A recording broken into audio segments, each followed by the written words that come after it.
Hey, it's Mahir, and I'm back with another cooking video. Today we'll be exploring Southeast Asia, specifically China.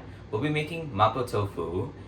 If you love spice, can handle soy products without gagging, and have your over-loving tolerance of meat, then this is the right recipe for you. Now without further ado, let's get to cooking.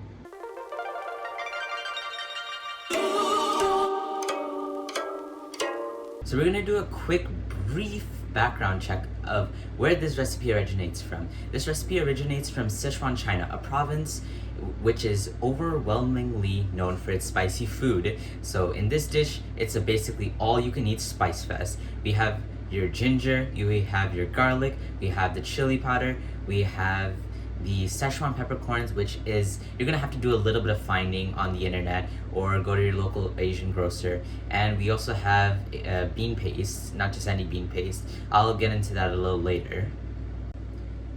So as we start with any of these cooking videos that I start on my channel, we're gonna start with the ingredients. The ingredients, again, are posted upon your screen, and we just follow along as you like. We're now gonna prep our tofu. I have some salt water in the back running, which we were going to slightly boil our tofu in order to get it a little more firm. But for now, we shall drain and slice our tofu. I simply got some firm, I already cut this, okay. So I had some firm tofu, I made a little incision, and I found online and looking from other YouTubers that you don't want to get a tofu that is not firm enough, because it would literally disintegrate into the water and you'll have tofu mash for dinner. So I'm just going to drain this very carefully and using a press, using my thumbs as a press to pour out the entirety of the fluid before actually cutting open the tofu out of the package itself. Okay, great. Now we're going to make incisions. Oh, that's one. I think I'll just peel back from now. Oh, there we go.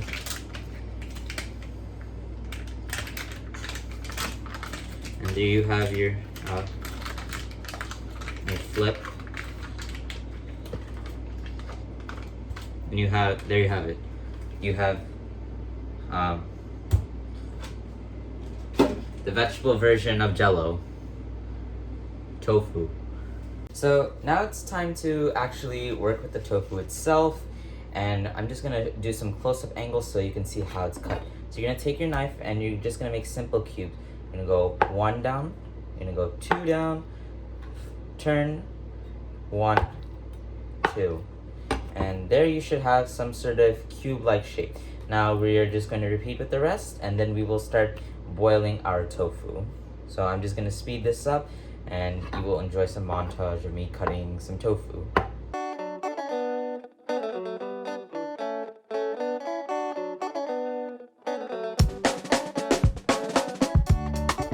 Alright, great. Now that we got all our tofu set up, I'm going to introduce it to the boiling pot of water. And that'll be that. Okay, great. Now we have the boiling water of doom, and we have our nicely cut cubes of tofu, which we will now slowly place in. If you are not good at working with the boiling water, then simply lower the heat as needed and put in all your tofu.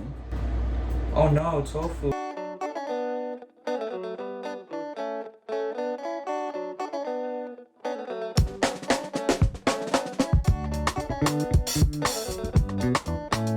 Okay, now that we got all the tofu inside, we're just gonna let it boil for 2 to 3 minutes, really to suck up all that salt and to get all the flavors to be concentrated inside the tofu. Quick chemistry lesson. Yes, we are doing chemistry. I am a geek. Deal with it.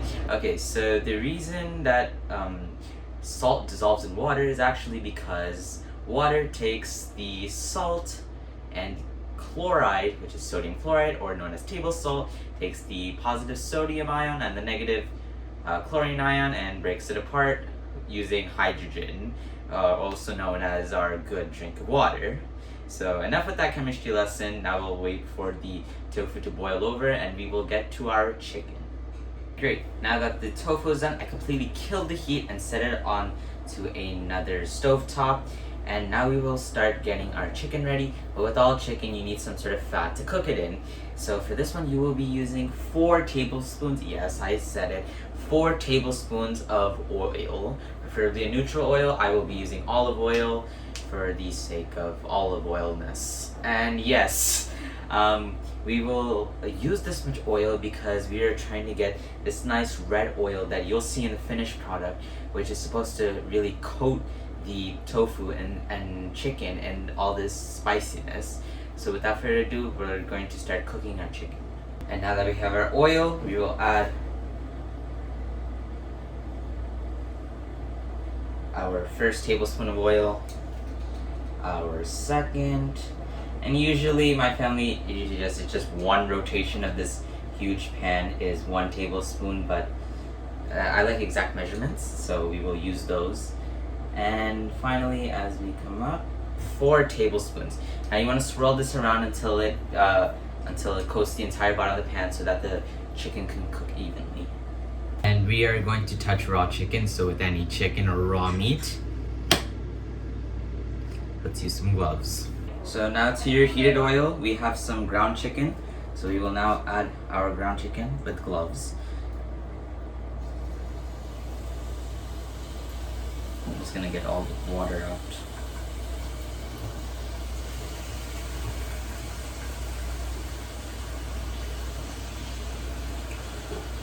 And our ground chicken should immediately sizzle. Now we're going to move on to the spices. We're gonna quickly spice up our chicken. Okay, now we're gonna add our special ingredient. This was the bean paste I was talking about. And as I said, you're gonna have to do a little research. So I'm just gonna come to you guys, and it says spicy bean paste. You're just gonna have to look that up. And this bean paste essentially, let me go one more time, has a lot of oil. With some particle bits. So we're gonna use 2 tablespoons of this bean paste along with the oil.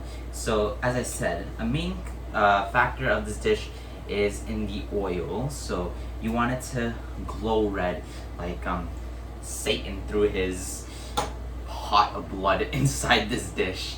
So after you have added your bean paste, you are going to make sure that the entire chicken is coated with this sauce and is turning a nice vibrant red color.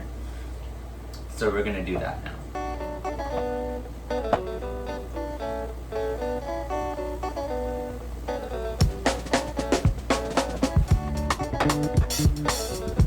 Great, our chicken is now perfectly cooked and has all that excess oil now. Now we're going to add our spices and all our little thickening agent with the cornstarch slurry. So now we will add our 3 cloves of garlic and 1 teaspoon of ginger to the chicken.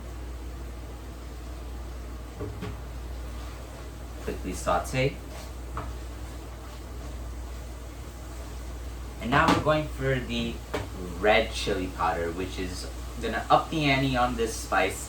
And you can always add more if you like more spice like I do, or you can tone it down a little if you don't want to get kicked with such high spice. Now we will add our chili powder. I'm gonna inaccurately measure this. So half a teaspoon. That's like that. Okay, I forgot to turn back the heat back on.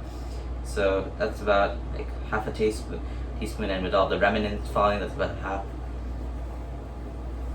You know what? I'm just going to.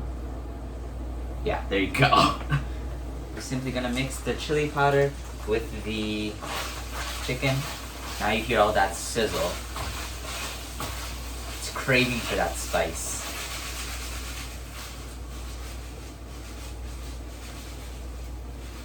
You have all that garlic, you have all that ginger.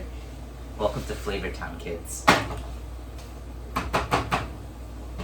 Alright, now we'll add on our little liquid surrounding, which is going to be just chicken stock, or vegetable stock, which I will use in this case, some of the soy sauces, and that cornstarch slurry I was talking about earlier. Okay, now we will proceed to put our stock. I turned the heat a little low.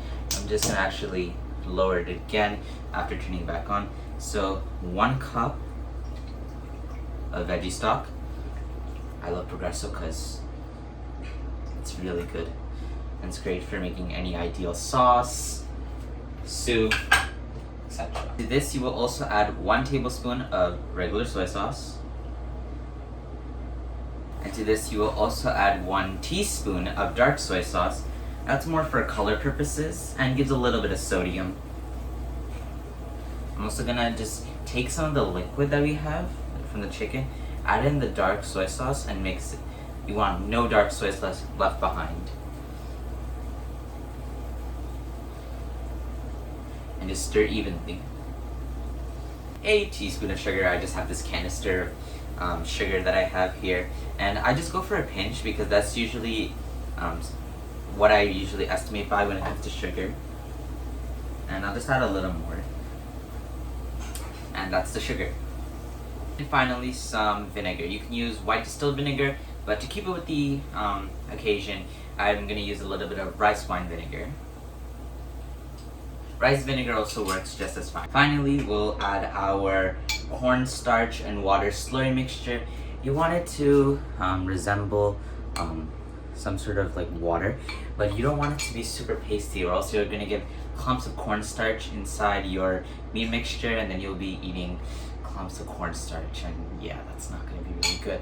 So I'm just going to fire up the heat because I took this off the heat so I can make this batch, and we are slowly going to add our cornstarch slurry a little bit at a time. And if it's not thick enough to your liking, then make a little more and keep stirring until the consistency is reached. I'm just gonna add the last of my cornstarch slurry, let it simmer for 1 minute possibly, and then the magic will happen. And here's the result of the cornstarch slurry. So basically when I push around the meat, the oil still seeps back in. It's kind of like the roux that we used last episode, only this time we're using cornstarch as our clumping agent. Now we're gonna have to strain our tofu, which we have back there, and add it to here, and yeah, we should be done and ready to present. Actually, in the last clip, just completely falsify what I just said. We still have the most important part, the actual numbingness that you get from Sichuan cuisine, and this comes through Szechuan peppercorns. Again, you're gonna have to do a little bit of research, but this is one of these 5 spices. So you know that chili oil you have, that's authentic Chinese restaurants. This is one of the spices that they use to make that chili oil, and we're just simply going to put these in a grinder, blend, and add our powdered Szechuan peppercorns to the mixture. Then we'll add the strained tofu, and then we shall present. So I basically took some of the Szechuan peppercorns and put it in this grinder. So I already plugged it in, and I'm going to use this because you can literally throw in Szechuan peppercorns blended. You can throw it into stir fry, you can throw it into noodle dishes, or simply to make mapo tofu again. But I will give a fair warning that after 2 weeks, the powder will start to lose its flavorness and the sense of smell will start to fade. So use this carefully, and if you're going to grind Szechuan peppercorns, know how much you are using. So now we're just going to pop on the lid and let it rip.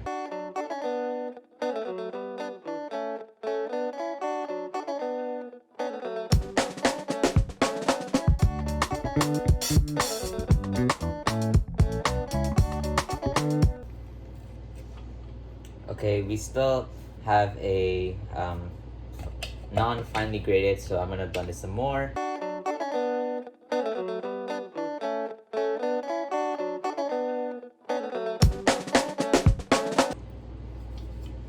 And those are much finer, so I think we will now transfer this to our little pot here, our little vessel for the spice holder.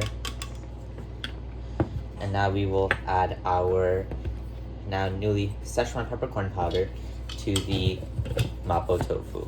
And now we are on the last stages of this recipe. And finally, to our chicken mixture, I'm just going to add our Szechuan peppercorn powder that we made earlier.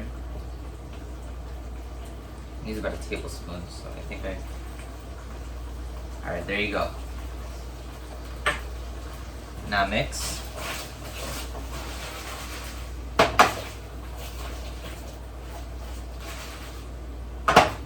Now we add the tofu.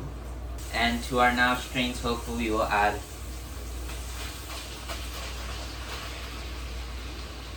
and now I'm gonna put this huge strainer away and start mixing it up.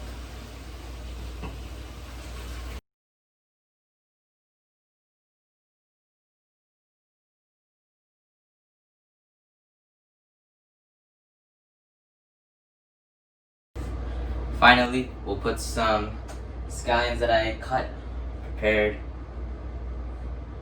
and a little bit of sesame oil to hit that nutty note. Okay, yeah, so we're just gonna add in our sesame oil.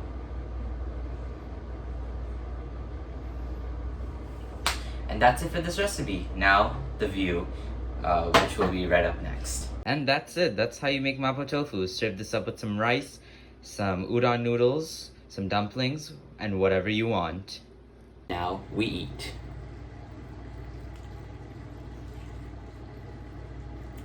Oh, that's straight up. Alright, so we got that.